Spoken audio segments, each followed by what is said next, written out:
Interlúdios. Ishik Nambalat Zef. Interlúdio 1. Ishik. Ishik chapinhou em direção ao local do encontro com os estrangeiros, assoviando baixinho, carregando nos ombros um bastão com dois baldes, um em cada ponta. Usava uma bermuda até os joelhos e nos pés submersos, sandálias lacustres. Estava sem camisa. Por Nurhalik, um bom lagopurano jamais cobria os ombros quando o sol estava brilhando. Um homem podia adoecer se não apanhasse sol suficiente. Ele assoviava, mas não porque estivesse tendo um dia agradável. Na verdade, o dia que Nurhalik lhe provera estava próximo de horrível.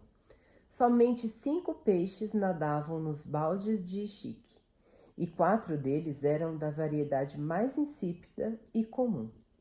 As marés estavam instáveis, como se o lago puro estivesse mal-humorado. Dias ruins estavam a caminho. Isso era tão certo quanto as marés e o sol. Com centenas de quilômetros de largura, o lago puro se estendia em todas as direções, de sua superfície vítrea e cintilante até a parte mais funda. Não passava de 1,80 m de profundidade. A água morna e preguiçosa, que na maioria dos lugares só chegava à metade da canela de um homem, estava repleta de peixes minúsculos, caranguejos coloridos e esprenos de rio semelhantes a enguias. O lago puro era a própria vida. Outrora, aquelas terras haviam sido reivindicadas por um rei, Sela Thales. A nação era chamada, um dos reinos da época. Bem, podiam chamá-la do que quisessem, mas Nurhalik sabia que as fronteiras da natureza eram mais importantes que as das nações. Ishik era um lagopurano. Antes de tudo, pelas marés e pelo sol, era o que ele era. Ele caminhava confiante pela parte rasa, embora os pontos de apoio fossem às vezes precários. A água, agradavelmente morna, lambia suas pernas pouco abaixo dos joelhos e ele chapinhava um pouco. Sabia que devia se mover devagar, tomando cuidado para não apoiar os pés antes de verificar se não estava pisando em um farpelo ou em uma pedra afiada. O vilarejo de Fuabra, à frente, quebrava a perfeição vítrea com suas casas assentadas em blocos de rocha submersos. Seus tetos abobadados, que lembravam petrobulbos, eram as únicas coisas que quebravam a planeza do Lago Puro, em um raio de muitos quilômetros. Outras pessoas caminhavam por ali também, movendo-se no mesmo ritmo lento. Era possível correr pela água, mas raramente havia motivo. O que poderia ser tão importante para que alguém provocasse tumulto e espirrasse água? Ishik balançou a cabeça à simples ideia. Apenas estrangeiros eram tão apressados. Com um aceno de cabeça, ele cumprimentou Taspik, um homem de pele escura que passou puxando uma pequena balsa. Estava carregada com pilhas de roupas, provavelmente para lavar. Olá, Ishik, disse o homem magrelo. Como está a pescaria? Péssima, respondeu Ishik. Vum Makak me amaldiçoou hoje. E você? Perdi uma camisa que estava lavando, informou Taspik, o tom simpático. Ah, as coisas são assim mesmo. Os meus estrangeiros estão lá. Com certeza, estão na casa de Maíbe. Vum Makak permita que eles não comam até a casa dela, disse Ishik, continuando seu caminho. ou a infectem com as constantes preocupações deles. Que o sol e as marés permitam, disse Taspique, dando uma risadinha e seguindo em frente. A casa de Maíbe era próxima ao centro do vilarejo, e Chique não sabia bem o que a fazia querer morar lá. Na maioria das noites, ele dormia muito bem em sua balsa. Nunca fazia frio no Lago Puro, exceto durante as grandes tormentas, e mesmo assim era possível suportá-las bem com a graça de Nurhalik. O Lago Puro drenava suas águas para dentro de poços e buracos quando as tempestades se aproximavam. Assim, era possível posicionar a balsa entre duas rochas e se aninhar sobre ela, usando-a para atenuar a fúria da tormenta. As tempestades ali não eram tão ruins quanto no Oriente, onde deslocavam rochedos e derrubavam prédios. Ele já ouvira histórias sobre aquela vida. Graças a Nurhalik, ele nunca precisara ir a um lugar tão horrível. Além do mais, provavelmente fazia frio lá. Por que seus habitantes simplesmente não se mudavam para o Lago Puro? Nurhalik permita que eles não venham, pensou ele enquanto se dirigiu à casa de Maíbe. Se todos soubessem como o Lago Puro era bom, certamente desejariam morar ali, e não haveria mais lugares onde se pudesse andar sem esbarrar em algum estrangeiro. Ele entrou na casa, expondo ao ar as panturrilhas. O piso era baixo o suficiente para alguns centímetros de água ainda o recobrirem. Os lagopuranos preferiam assim. Era natural, embora a água às vezes fosse drenada quando a maré baixava. Peixinhos nadavam ao redor de seus pés. Do tipo comum, não valiam nada. Maíbe estava em casa preparando uma sopa de peixe e o cumprimentou com um aceno de cabeça. Era uma mulher robusta que paquerava Chique havia anos, tentando convencê-lo a se casar com ela pelo fato de ser uma boa cozinheira. Talvez ele a deixasse fisgá-lo algum dia. Os estrangeiros estavam em um canto, sentados a uma mesa que somente eles escolheriam. A que era um pouco elevada, de modo que não molhassem os pés. Por Nurhalik, que tolos, pensou Chique, divertido. Longe do sol, usando camisas para se proteger de seus raios e com os pés fora d'água. Não é de se admirar que os seus pensamentos sejam tão estranhos. Ele pousou os baldes e acenou para Maíbe, que o olhou. Boa pescaria? Péssima. Bem, sua sopa hoje vai ser grátis, Chique, para compensar a maldição de Vum Macaque. Muito obrigado, disse ele, aceitando a tigela fumegante que ela lhe ofereceu. Ela sorriu. Agora ele estava em dívida com ela. Com tigelas suficientes, seria obrigado a desposá-la.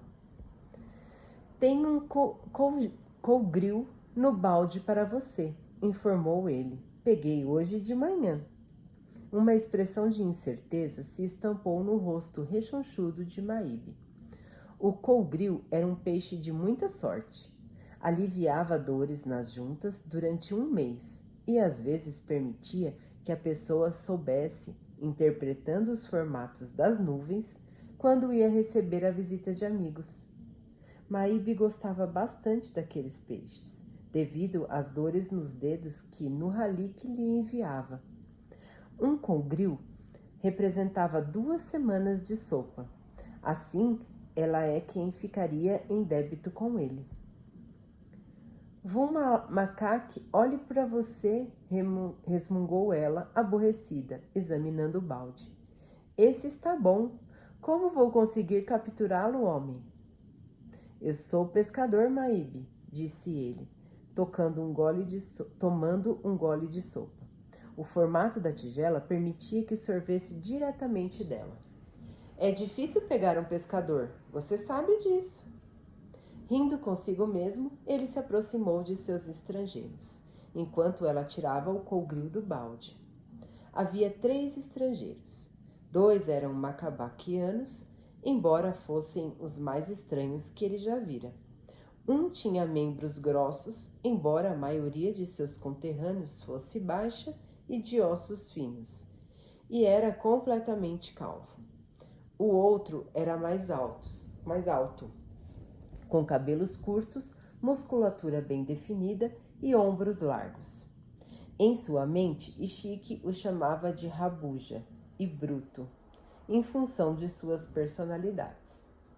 O terceiro homem tinha a pele levemente bronzeada como um aletiano, mas também não parecia muito normal. Seus olhos tinham um formato diferente e seu sotaque definitivamente não era aletiano. Ele falava selaiano. Pior que os outros 2 e geralmente permanecia calado. Como sempre parecia pensativo, Ishiki o chamava de pensador. Eu queria saber como ele conseguiu essa cicatriz no couro cabeludo, pensou Ishiki. A vida fora de Lago Puro era muito perigosa, um monte de guerras, principalmente a leste. Você está atrasado, viajante, disse o alto e impertigado bruto. Ele tinha a compleição e a postura de um soldado, embora nenhum dos 3 portasse armas. Franzindo a testa, Ishiki sentou-se relutantemente. Tirou os pés da água. Hoje não é o Arli? O dia está correto, amigo, disse Rabuja. Geralmente, ele era quem falava mais. Mas nós combinamos de nos encontrar ao meio-dia, entendeu? Estamos perto do meio-dia, replicou Ishiki. Sinceramente, quem se importava com a hora? Estrangeiros, sempre muito preocupados. Rabuja apenas balançou a cabeça quando Maíbe lhes trouxe sopa. A casa dela era a coisa mais próxima que o vilarejo tinha de uma estalagem. Ela entregou a Ishiki um guardanapo de tecido macio e um bom copo de vinho doce, tentando contrabalançar o peixe o mais rápido possível. Muito bem, disse Rabuja. Vamos ver seu relatório, amigo. Eu estive em Fu-Halis, Fu-Namir, Fu-Albaste e Fu-Mourim este mês, disse Ishiki, sorvendo mais um pouco da sopa. Ninguém viu esse homem que vocês estão procurando. Você fez as perguntas certas? Perguntou o Bruto. Tem certeza? Claro que tenho certeza, disse Ishiki. Estou fazendo isso há séculos. 5 meses, corrigiu Bruto, e nenhum resultado. Ishiki deu de ombros. Vocês querem que eu invente histórias? Vum Macaque bem que gostaria disso.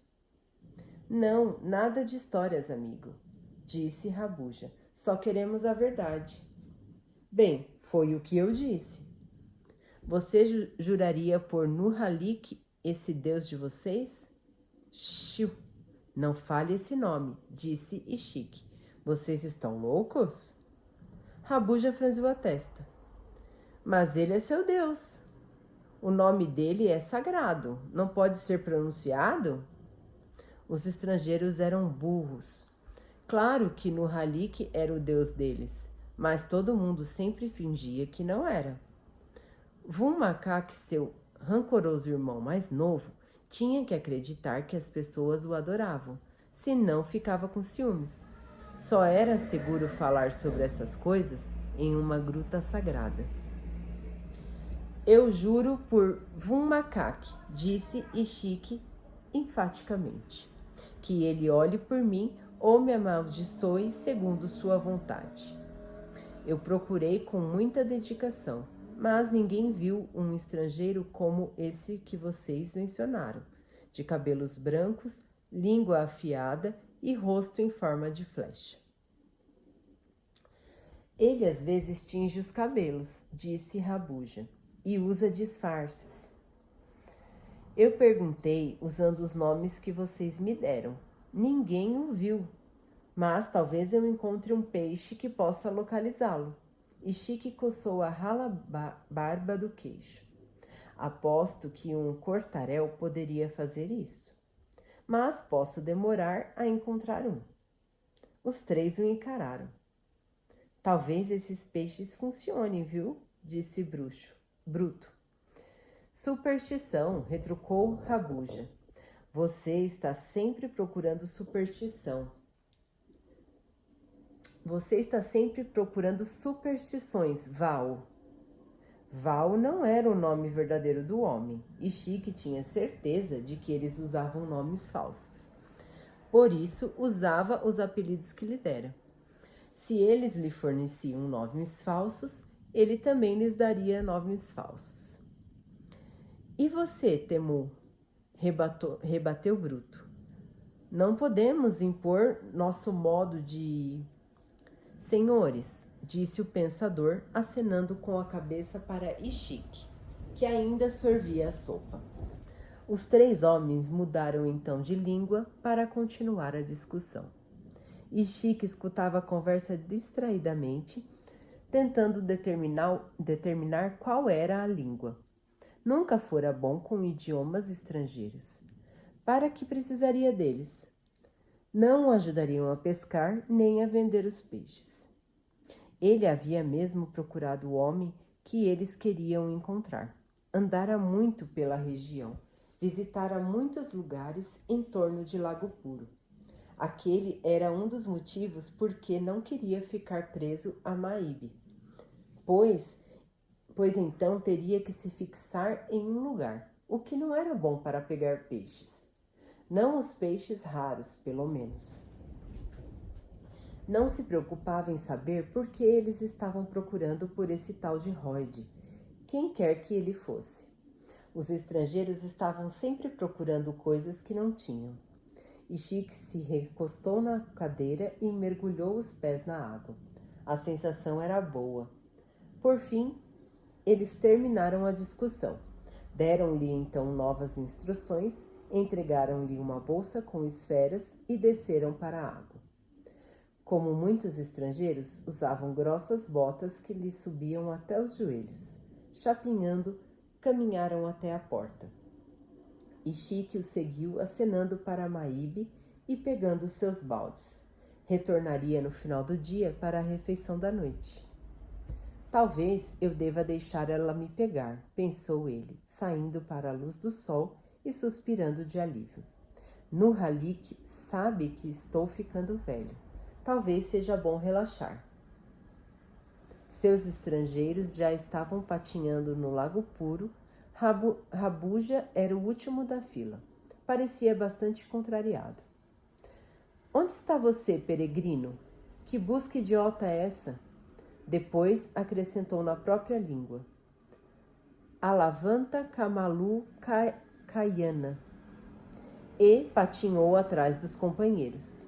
Bem, que idiota é, disse Chique, dando uma risadinha e tomando outro rumo para verificar suas armadilhas. Interlúdio 2. Nambalat. Nambalat gostava de matar coisas. Não pessoas, nunca pessoas, mas animais, aqueles que conseguia matar, sobretudo os pequenos. Ele não sabia ao certo por que isso o fazia se sentir melhor. Simplesmente fazia. Estava sentado no alpendre de sua mansão, arrancando as pernas de um pequeno caranguejo, uma a uma. Ouvia um som agradável a cada vez. Ele primeiro puxava devagar. O animal ficava rígido. Depois puxava com mais força e o bicho começava a se contorcer. Os ligamentos resistiam e então começavam a se romper até que sobrevinha um estalido seco. O caranguejo se retorcia e Nambalat erguia a pata enquanto segurava o animal com 2 dedos da outra mão. E suspirava de satisfação. Arrancar as patas o aliviava, eliminava as dores em seu corpo. Ele arremessou mais uma por cima do ombro e passou para a seguinte. Não gostava de falar a respeito de seu hábito, nem mesmo a Elita. Era só uma coisa que fazia. Precisava manter a sanidade de alguma forma. Ao terminar de arrancar as patas, ele se apoiou em uma bengala e se pôs de pé.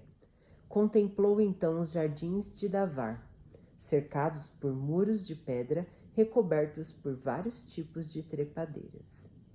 Eram lindos, embora Shallan fosse a única pessoa que de fato os apreciava.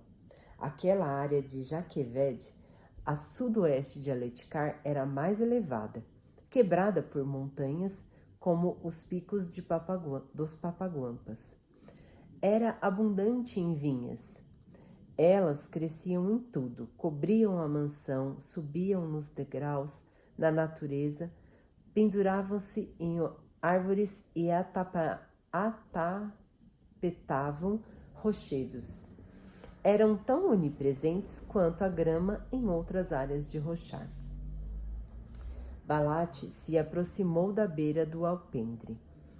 Alguns cantarinhos selvagens começaram a cantar ao longe, friccionando as carapaças enrugadas. Cada qual emitia ritmos e notas diferentes que não eram propriamente melodias.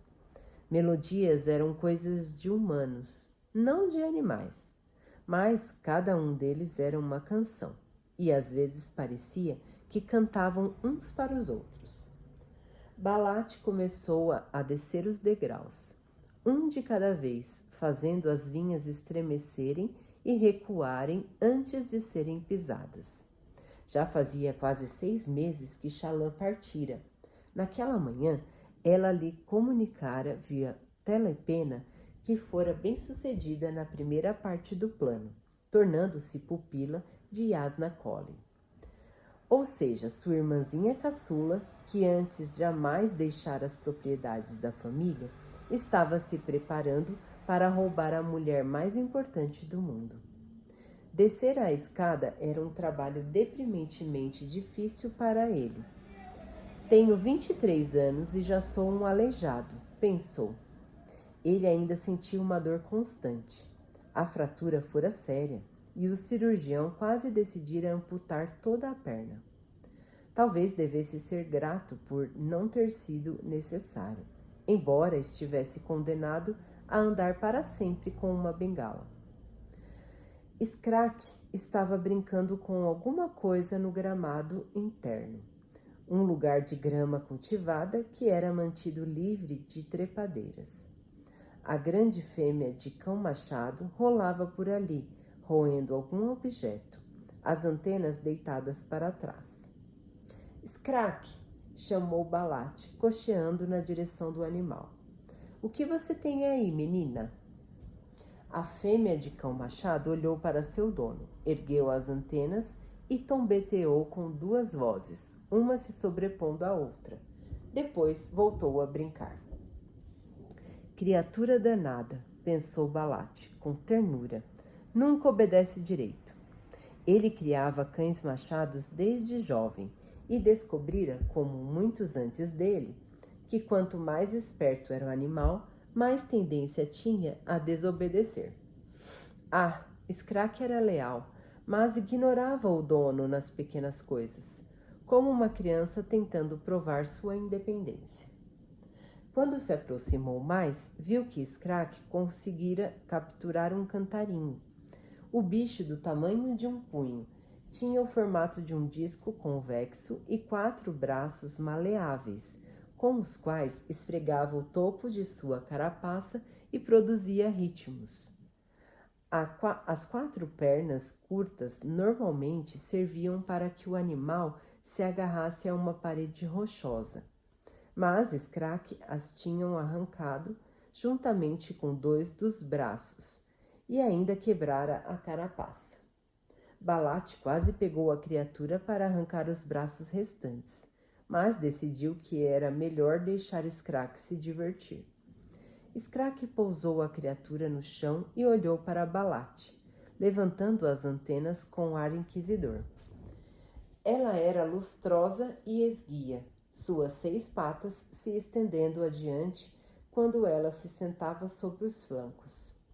Cães machados não tinham carapaças nem pele. Seus corpos eram cobertos com uma mescla de ambos, um material suave ao tato e mais flexível que uma carapaça, porém mais duro que uma pele e dividido em seções interligadas. Com seus profundos olhos negros, emoldurados pelo rosto anguloso, Scraque fitava Balate e trombeteava baixinho. Balate sorriu, estendendo a mão e coçou a fêmea de cão machado por trás dos orifícios auditivos. O animal se apoiou nele. Provavelmente pesava tanto quanto Balate. Os maiores cães machados chegavam à altura do peito de um homem, mas Scraque era uma raça menor, mais ágil. Ao ver o cantarinho estremecer, Scraque pulou avidamente sobre ele, esmagando sua concha com as mandíbulas externas. Eu sou um covarde, Scraque? Perguntou Balate, sentando-se em um banco e pousando a bengala ao seu lado. Depois pegou um pequeno caranguejo que estava escondido ao lado do banco, cuja casca se tornava branca para camuflá-lo na pedra. Ele ergueu o animal que se debatia. A grama, cultivada para ser menos tímida, havia saído de seus buracos logo depois que ele passara. Algumas plantas exóticas, em flor, despontavam de suas conchas ou cavidades, e logo faixas vermelhas, laranjas e azuis drapejavam ao vento em torno dele. A área próxima ao cão machado permaneceu descoberta, evidentemente. Scraque estava se divertindo demais com sua presa e mantinha até as plantas cultivadas escondidas nas tocas.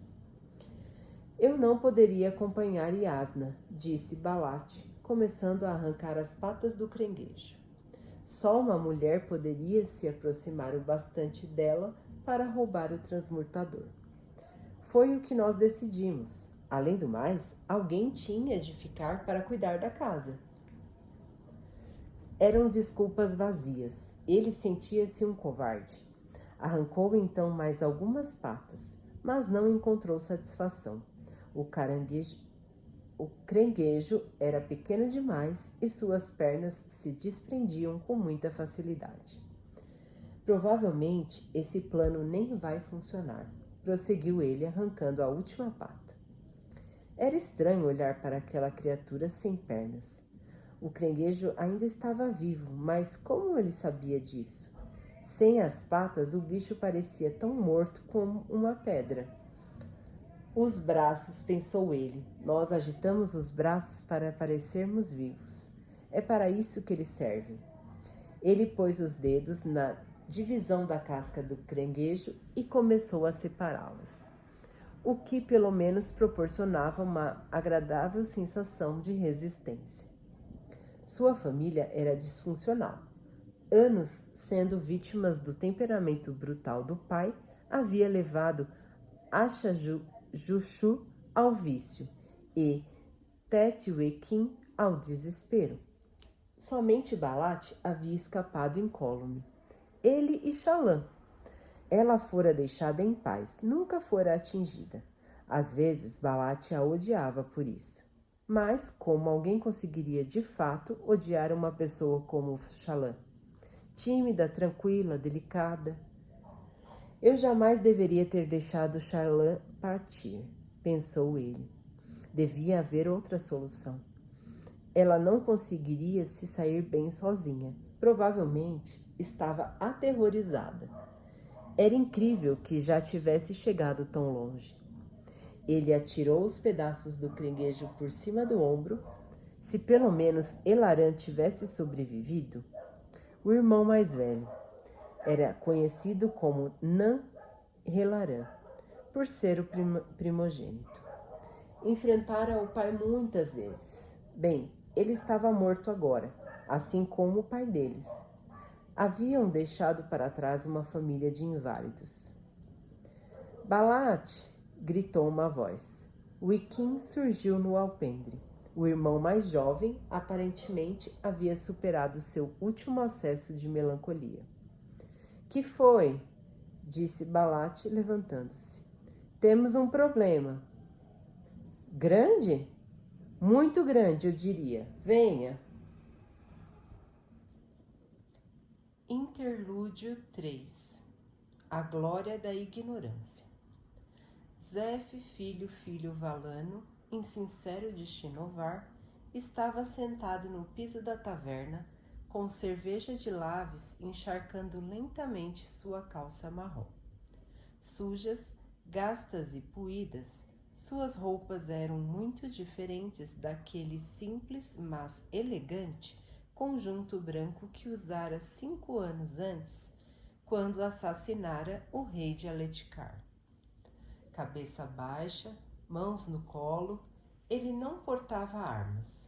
Não convocava sua espada fractal havia anos, e parecia que também não tomara nenhum banho desde então.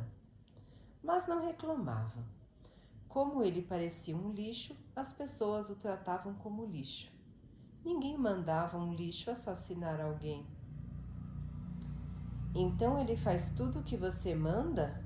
Perguntou um dos mineiros sentado à mesa. As roupas do homem eram pouco melhores que as de Zef, e tão cobertas de terra e poeira que era difícil distinguir a pele encardida da roupa encardida.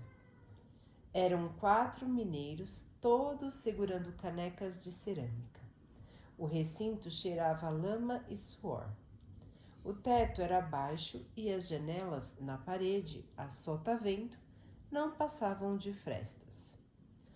A mesa quebrada ao meio estava precariamente amarrada com tiras de couro para ficar de pé. Tuk, o atual patrão de Zef, pousou a caneca no lado inclinado da mesa, que adernou sob o peso de seu braço. Sim, claro que faz. Ei, Kurp, olhe para mim. Zef levantou os olhos.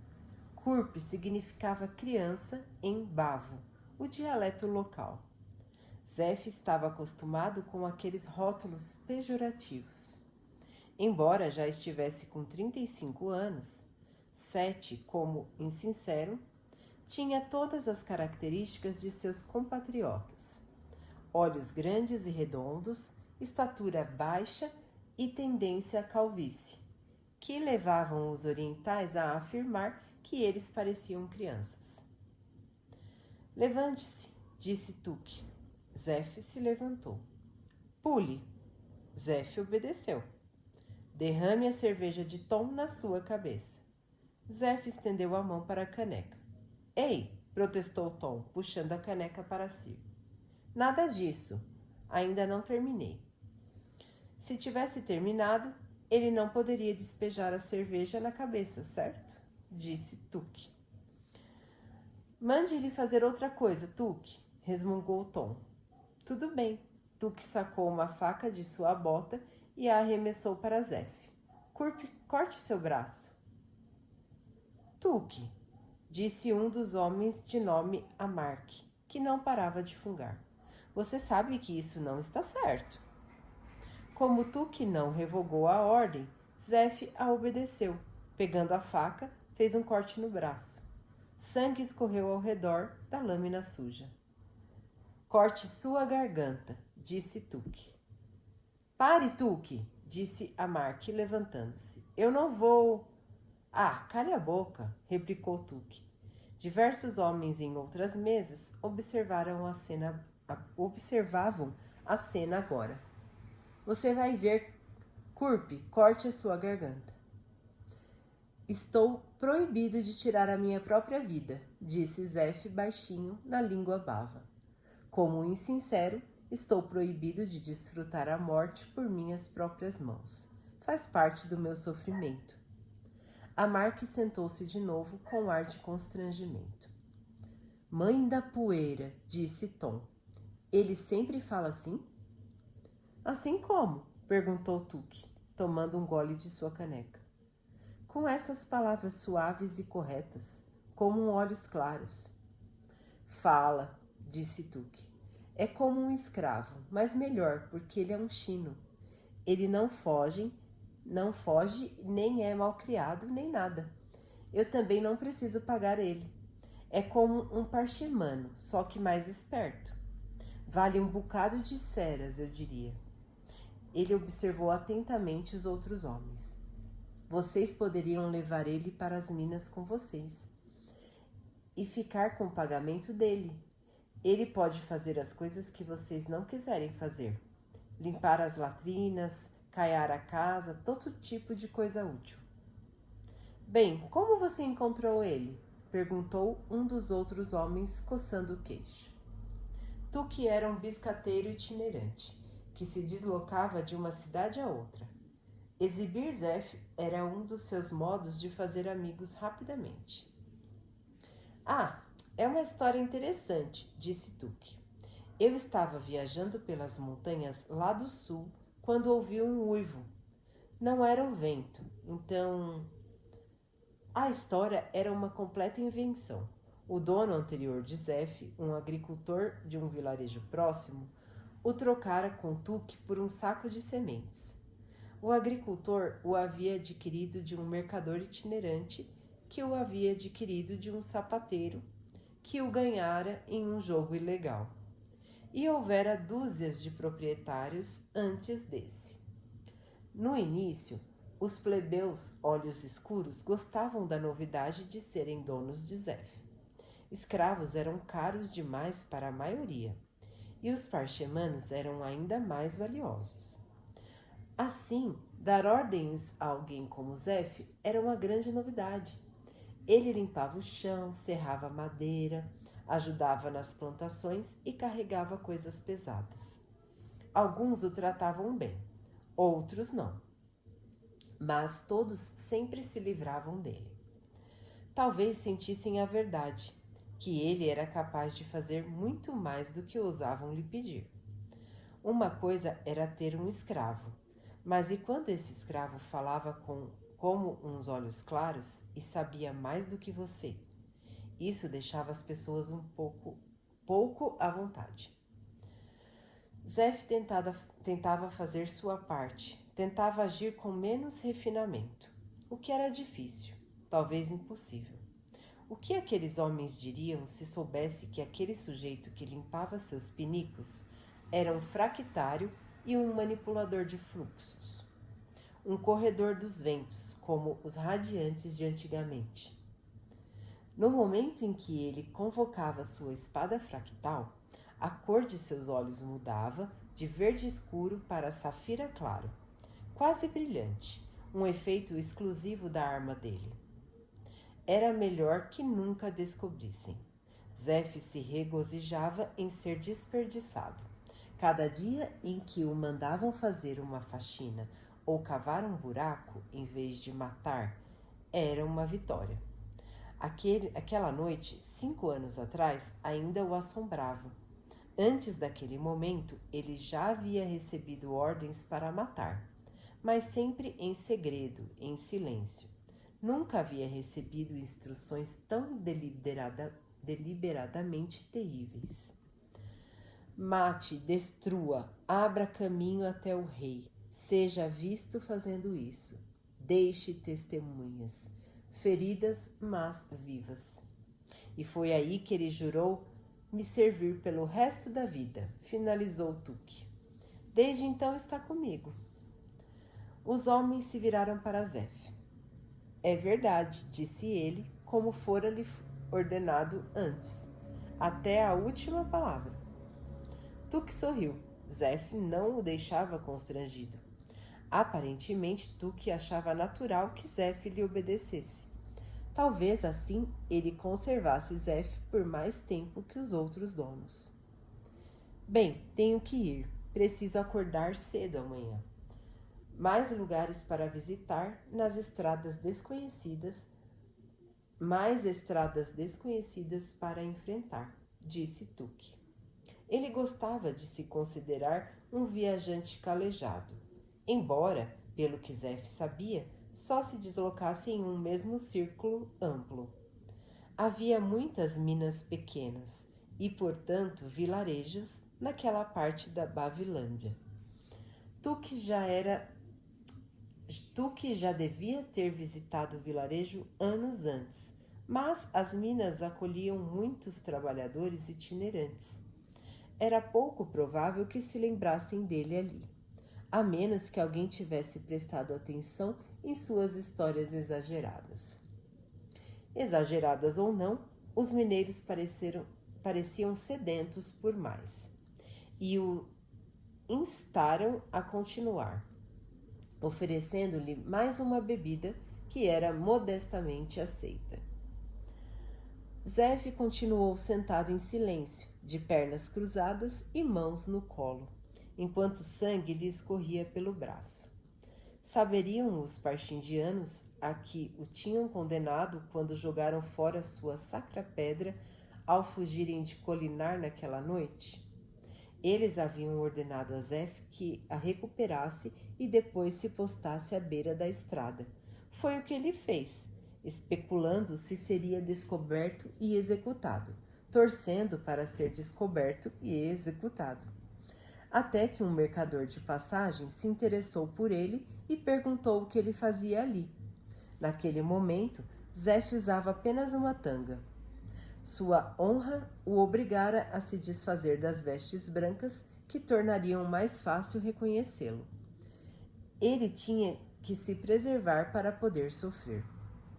Após uma curta explicação que deixou de fora detalhes incriminadores, Zef se viu viajando no bagageiro da carroça do mercador, de nome Avado, que fora perspicaz o bastante para perceber que, após a morte do rei, os estrangeiros poderiam ser maltratados. Ele seguiu caminho para Jaqueved, sem jamais saber que acolhera como servidor o assassino de Gavilar. Os aletianos não procuraram Zef. Presumiram que o infame assassino de branco se retirara juntamente com os parxindianos.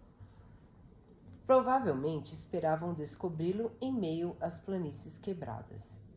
Os mineiros acabaram por se cansar das histórias, cada vez mais enroladas, de Tuque, e se despediram dele. Ignoraram suas claras insinuações de que mais uma caneca de cerveja o convenceria a contar sua melhor história, a vez em que vira a guardiã da noite em pessoa, e roubara uma esfera que emitia luz negra na escuridão. Essa história deixava Zef pouco à vontade, pois o lembrava da estranha esfera preta que Gavilar lhe dera. Ele a escondera cuidadosamente em Jaqueved. Não sabia o que era, mas não queria arriscar que um de seus amos a tomasse dele. Como ninguém ofereceu outra cerveja a Tuque, ele se levantou a contragosto e acenou para que Zef o seguisse. A rua estava escura. Aquela cidade, via férrea, tinha uma praça de verdade, algumas centenas de casas e 3 tavernas. Isso fazia dela praticamente uma metrópole, em termos de Bavilândia, uma pequena e ignorada faixa de terra ao norte das montanhas, próxima a Sinalcem. Tecnicamente, a área fazia parte de Jaqueved, mas até mesmo seu grão-príncipe costumava se manter afastado dela. Zef acompanhou seu amo pelas ruas que levavam ao bairro mais pobre. Tuque era sovina demais para pagar um quarto nas melhores ou mesmo nas modestas partes da cidade. Zef olhou por cima do ombro, desejando que a segunda irmã, chamada de Nomon por aqueles orientais, já tivesse nascido, de modo a oferecer um pouco mais de luz. Bêbado, Tuque cambaleou e caiu no meio da rua. Zef suspirou. Não seria a primeira vez que carregava seu amo até o leito. Ele se ajoelhou para levantá-lo e parou. Um líquido morno estava se empoçando sobre o corpo de seu amo. Somente então ele notou a faca cravada no pescoço de Tuque. Um grupo de salteadores saiu de uma arruela e, instantaneamente, Zef entrou em estado de alerta. Um deles ergueu uma faca e se preparou para arremessá-la em sua direção. Zef ficou tenso. Na bolsa de Tuque havia esferas infundidas que ele poderia sugar. Espere, sibilou um dos salteadores. O homem com a faca se deteve. Outro se aproximou e observou Zef. Ele é um chino. Não mataria nem um caranguejo. Seus companheiros puxaram o cadáver para a arruela. O que empunhava a faca ergueu-a novamente. Ele ainda pode gritar. Então por que não gritou ainda? Estou dizendo. Eles são inofensivos, quase como os parchemanos. Ele pode ser vendido. Talvez, disse o outro. Ele está morrendo de medo. Olhe para ele. Venha cá, disse o comparsa, acenando para Zef. Zef obedeceu e entrou na arruela, que se iluminou de repente, quando os outros salteadores abriram a bolsa de Tuque. Que leque! Praguejou um deles. Não valeu nem um esforço. Um punhado de claretas e 2 marcos. Nem um brom no lote. Eu estou dizendo, ele pode ser vendido como escravo. As pessoas gostam de criados chinos. Ele é só um garoto. Que nada, todos eles são assim. Ei, o que é isso aqui? O homem pegou uma pedra luzídia, do tamanho de uma esfera, da mão do homem que avaliava os ganhos. Era uma peça bem comum, um simples fragmento de rocha com alguns cristais de quartzo e um veio ferruginoso em um dos lados. O que é isso? Não vale nada, disse um dos homens. Sou obrigado a dizer ao senhor, disse Zef mansamente, que o senhor está segurando minha sacra pedra. Enquanto a possuir, o senhor é meu amo. O que está havendo? Perguntou outro dos salteadores, pondo-se de pé. O que segurava a pedra fechou a mão sobre ela e lançou aos companheiros um olhar cauteloso. Depois virou-se novamente para Zef. Seu amo?